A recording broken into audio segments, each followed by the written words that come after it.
Back to my channel. Today I am going to discuss the most asked question to a cabin crew. मुझसे तो personally ये सवाल बहुत बार लोगों ने पूछा और एट टाइम्स तो पैसेंजर भी फ्लाइट्स में पूछ लेते हैं कि मैडम आपकी सैलरी कितनी है, या आप एक एवरेज अमाउंट तो बता दो कि आपको कितना मिल जाता है या आप कितना कमा लेते हो। तो जिन लोगों को भी इस बात को लेकर क्यूरियोसिटी है और आपको जानना है कि हम कितना कमा लेते हैं, तो ये वीडियो आप लोगों के लिए बना है। तो प्लीज स्टे ट्यून और वीडियो को लास्ट तक जरूर देखिएगा। Let's get started guys.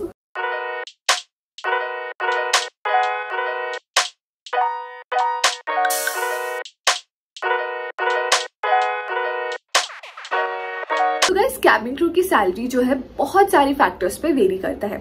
जैसे कि अगर मैं इनिशियली ज्वाइंट हूँ, न्यू ज्वाइन हूँ, अभी मैंने कैबिन क्रू बनी हूँ, अभी मेरा ट्रेनिंग स्टार्ट हुआ है, तो ट्रेनिंग के टाइम के जो सैलरी है वो हमें स्टाइफंड के अमाउंट पे मिलता है। वो बहुत कम अमाउंट होता है, जैसे कि 10,000 हो सकता है, हमें कभी कभी बेसिक भी मिल जाए, बट वो भी आपके एक्सपीरियंस को देखकर। बट अगर आप एक्सपीरियंस नहीं हो, आप इनिशियली अभी आपका ये नया जॉब है इस एविएशन में, अभी आप कैबिन क्रू बने हो, देन डेफिनेटली आपको 10,000, 11,000 या 15,000 के अमाउंट की रेंज तक आपको स्टाइफन अमाउंट मिलता है। वो भी मैं आपको कंफर्म नहीं बता रही, डिपेंड करता है कंपनी टू कंपनी। तो गाइस, ट्रेनिंग के बाद अब जब हम फ्लाइंग स्टार्ट करने जा रहे हैं, तब हमारी सैलरी, एक्चुअल सैलरी हमें मिलना शुरू होता है। एक्चुअल सैलरी डिपेंड करता है again company to company, but हाँ, एक एवरेज अमाउंट हम चले तो कम से कम 30,000 to 40,000 के बीच में एक अमाउंट तो हमें मिल ही जाता है। जरूरी नहीं कि जो 30,000 to 40,000 का जो एवरेज सैलरी मैंने बताया, यही फिक्स्ड सैलरी आपको हर महीने मिले। ये सैलरी भी वेरी करता है अलग अलग टर्म्स पे, जैसे कि आप कहाँ लेओवर पे गए, आपको और क्या क्या चीजें मिला। जिस कंपनी हमें बहुत सारी चीजें प्रोवाइड करती है सैलरी में ही, जैसे हमें अलाउंसेस मिलते हैं, लेओवर के अलाउंस मिलते हैं। हम एक फ्लाइट में एज अ पैसेंजर जा रहे हैं, बट यूनिफॉर्म में जा रहे हैं, और उस फ्लाइट में पैसेंजर बन के कहीं और निकले और फिर वहां से हम ऑपरेट करके जा रहे हैं, तो उस फ्लाइट में हम पैसेंजर बन के जाने की भी हमें सैलरी मिलती है। और लेओवर अलाउंसेस भी हमें मिलता है, वो भी पर आवर अलाउंसेस मिलता है। और हमारी सैलरी में एक और चीज होती है कि हमें फिक्स्ड सैलरी जो हमारी बेसिक होती है, सपोज अभी मैं आपको एक एग्जाम्पल बताती हूँ। जैसे अभी मेरी एक फिक्स सैलरी है, बेसिक सैलरी, जो कि 30,000 है, और अगर मैं 30,000 की जो सैलरी है वो मुझे 50 घंटे के फ्लाइंग पे मिलेगा हर महीने। और लेकिन मेरी फ्लाइंग हो गई 50 घंटे से कुछ घंटे ज्यादा, सपोज मैं पहुंच गई 60 घंटे या 70 घंटे, सपोज 70 घंटे का एग्जांपल ले लेते, तो 20 घंटे का डिफरेंस आ रहा है, तो 20 घंटे की सैलरी मुझे एक्स्ट्रा मिलेगी, वो भी पर आवर बेसिस पे होती है। तो पर आवर की भी आपको अलग अलग सैलरी मिलती है। और भी डिफरेंट टर्म्स हैं, जैसे कि हो गए एयरपोर्ट स्टैंड बाय। अगर आप एयरपोर्ट स्टैंड बाय कर रहे हो 5 से 6 घंटा या जो भी घंटे आके आपको कंपनी ने रोस्टर्ड किया है, उस चीज की भी सैलरी जो है कंप्लीटली अलग होती है। सो ये सारे फैक्टर्स डिपेंड करके आपको मंथली जो सैलरी एक अमाउंट है वो क्रेडिट होता है।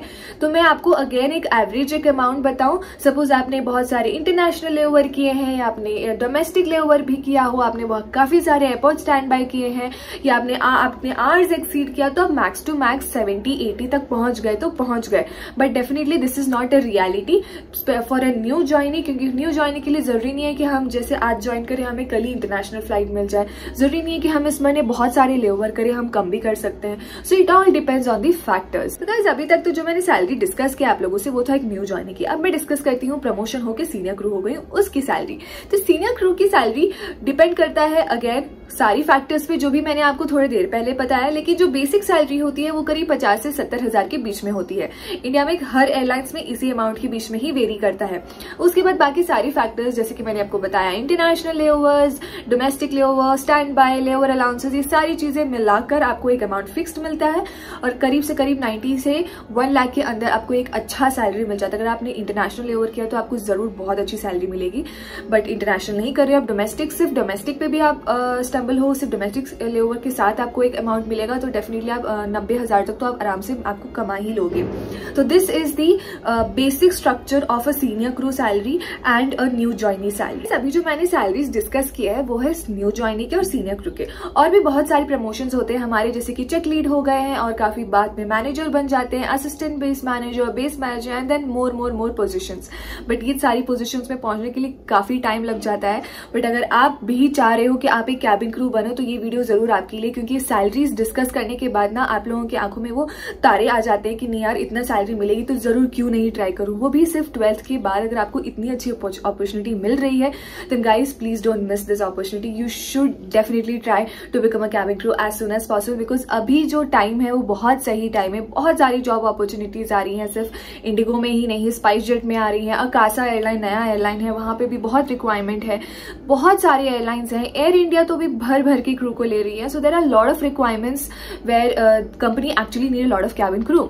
सो अगर आप भी चाहते हो कि कैबिन क्रू बनो तो please don't miss this opportunity. So guys that's all about today's video. I really hope कि आपको ये वीडियो अच्छा लगा हो, इसमें काफी इन्फॉर्मेशन आपको मिल गया हो, आपके सारी सवालों के जवाब सैलरीज को लेकर इस वीडियो में क्लियर हो गया होगा। और अगर नहीं हुआ है, अभी भी आपको डाउट्स है तो प्लीज कमेंट डाउन कीजिए, मैं आपके डाउट्स सारे क्लियर करूंगी। And thank you so much for watching. I see you in my next video. Bye bye.